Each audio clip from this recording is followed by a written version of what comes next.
All right, welcome. We are Marathon 85, and this is our weekly album review show. And this week, we are once again reviewing our top 5 desert albums. What would you take to a desert island with you? So with us once again this week is Tim. How you doing, Tim? I'm doing great. And John, you're with us. How you doing? Very good. Yourself? Alrighty, let's start with John. What are your top 5? Let's go, I guess we'll go either 5 through 1 or 1 through 5. You decide. Number 5, Bat Out of Hell, Meatloaf. Oh, nice. Yeah, that's one of the, actually the first record I ever had. Nice. It's just so much energy in that album. And the playing, it just even the slow songs, there's something about that album. Yeah, great album. Oh, just incredible. He never was able to reproduce it fully. Number 4, Boomtown Rats, Fine Art of Surfacing.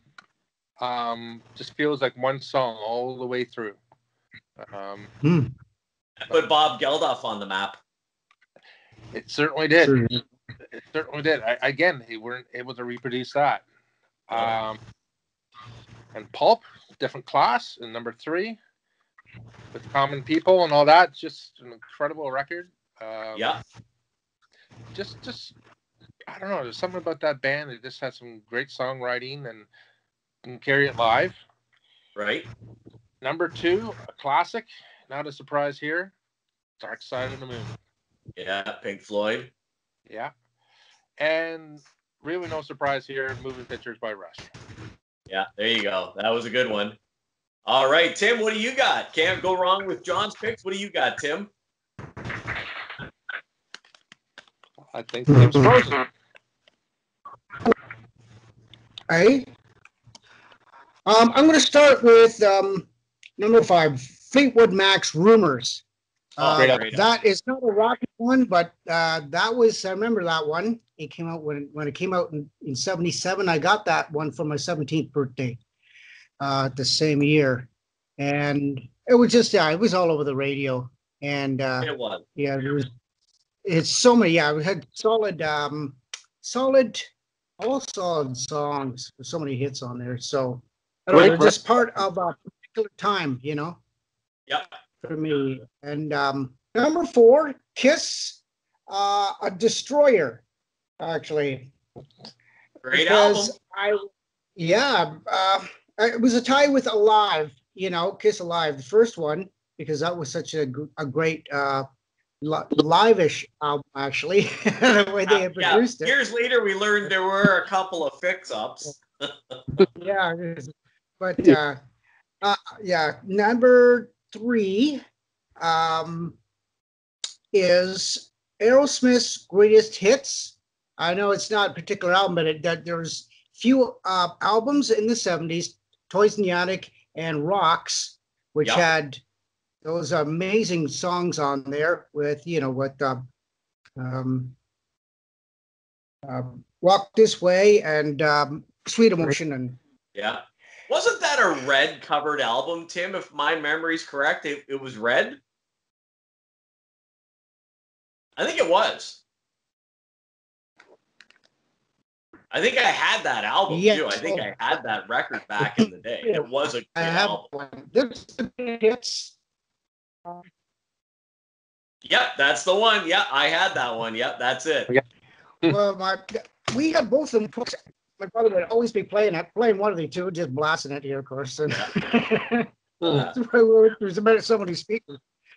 And number 2 is U2, Under a Blood Red Sky, the live album. Okay. Yeah, that was one of the best sounding live albums I've ever heard, and it's really well produced. Yeah. It was very, very intense, a lot of energy and stuff, and I love the tracks that they did. Yeah. So that was one, and of course, we were inspired by by U2, and which is weird because some of those guys are younger than we were, or at least, at least me anyway. So number one is Farewell to Kings. That's the album that started it all for me. Oh yeah. Heard the song, I was into the all that kind of fantasy type of reading and movies and things like that. So that that album was like instrumental in starting me to want to play guitar as well.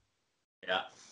Alrighty. Well, you can't go wrong with any of those picks. So now it's my turn. So here we go. So number 5, it had to be this one for me. Master of Puppets, Metallica. Okay. So that's my number 5, and of course the rest of them I think my teenagers have. So I had to write them down. So number 4 is Motley Crue, Shout at the Devil. Had to take the devil with us on that one. And the top 3 are no surprise, but I had to take Beatles, Sgt. Pepper's for number 3. Landmark album. It was either that one or Pet Sounds, and I had to lean to the Beatles. I was a bigger fan of the Beatles. And the number 2 and number 1, again, no surprise. I have to take these two. It's one band, number 1 and number 2. Wish You Were Here, Pink Floyd. Number 2, number 1, undoubtedly Dark Side of the Moon. Had to take that. Yeah, right. Yeah, I love Pink Floyd, and those are 2 of one of my favorite albums of all time. And we had some great choices there. A couple surprises from both of you guys. Oh, I think Tim got frozen. He's in shock. He's in shock. I know. I would have picked Pink Floyd as well, but there's so many to choose. I was just my friends in Hastings before I started playing guitar. That